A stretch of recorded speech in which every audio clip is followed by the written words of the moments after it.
Bonjour, bienvenue sur Cocotte TV pour une nouvelle vidéo de présentation. Aujourd'hui, un boîtier qui se destine au HTPC ou PCHC comme on veut. Un boîtier signé Fractal Design, le Node 605 qui devrait sortir pour 150 € environ, courant novembre. Le boîtier, le voici avec une belle façade en aluminium brossé. Alors ça, c'est l'épaisseur de l'alu, c'est du lourd, c'est plutôt rare de voir ce genre de produit. Le boîtier, on va le découvrir rapidement, à commencer par la façade. Donc il n'y a rien à part un petit bouton power. Sur le côté, nous avons ici une encoche qui permet d'ouvrir la trappe, on va revenir dessus plus tard. Un interrupteur pour sélectionner la vitesse des ventilateurs. Deux emplacements pour des ventilateurs de 120 mm, il y en a un ici qui est installé. À l'arrière, nous avons deux emplacements pour des ventilateurs de 80 mm, nos 7 équerres PCI, l'emplacement ATX, sur le dessous un petit tour rapide, rien du tout à part.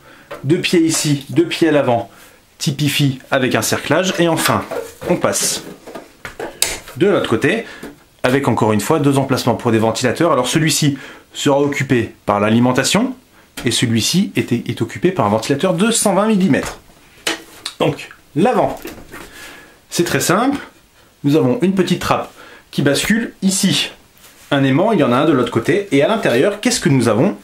Une baie au format 5,25. Alors comme on peut le constater, les traces de doigts par contre, il y en a pas mal. Donc une baie au format 5,25 en slim. Très bonne chose, ça permet de garder de la place à l'intérieur. Alors après, c'est vrai que ça coûte un peu plus cher. Un Firewire, le son, deux ports USB 3 et un lecteur de carte. Donc pour l'instant, rien ne manque. Et on va passer à l'intérieur du boîtier. Pas de vis à main. Dans le bon sens, c'est mieux. Donc on sort le tournevis.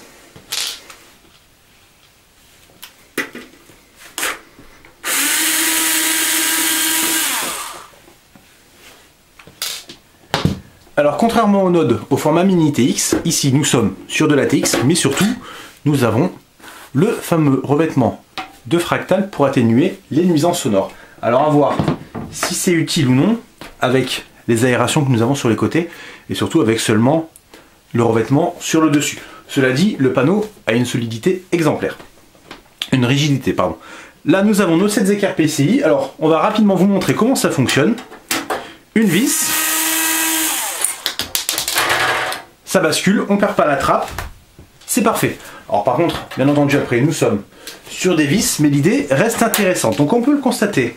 À l'intérieur, on récupère le fameux système pour les disques durs. Donc ici nous avons 4 unités en 3,5 pouces ou en 2,5 pouces via les petites vis. Les 3,5 pouces seront sur les rondelles. Le ventilateur ici, un ici, ce qui crée un tunnel pour le flux d'air, un tunnel qui sera éventuellement coupé si on met une carte fille ici. L'avantage c'est que si c'est une carte graphique, on profitera d'un refroidissement pour les tâches d'alimentation, et ça c'est plutôt intéressant. Après, si on veut faire du SLI ou du cross, bien entendu il faudra enlever une cage, peut-être deux. Dans ce cas, le boîtier perd son utilité. Là on vise vraiment une configuration pour du home cinéma, éventuellement une carte graphique plutôt puissante, il y a quand même de la place, mais une seule. À l'avant, nous avons les câbles avec port USB 3, le son, le Firewire. Le lecteur de carte par contre semble être sur de l'USB 2, on verra ça lors du test. Un test qui va arriver un tout petit peu plus tard, on va déjà finir le Node au format mini TX. D'autres choses vont passer entre temps, mais on s'en occupe le plus rapidement possible. En attendant, on vous souhaite une bonne fin de journée. Au revoir!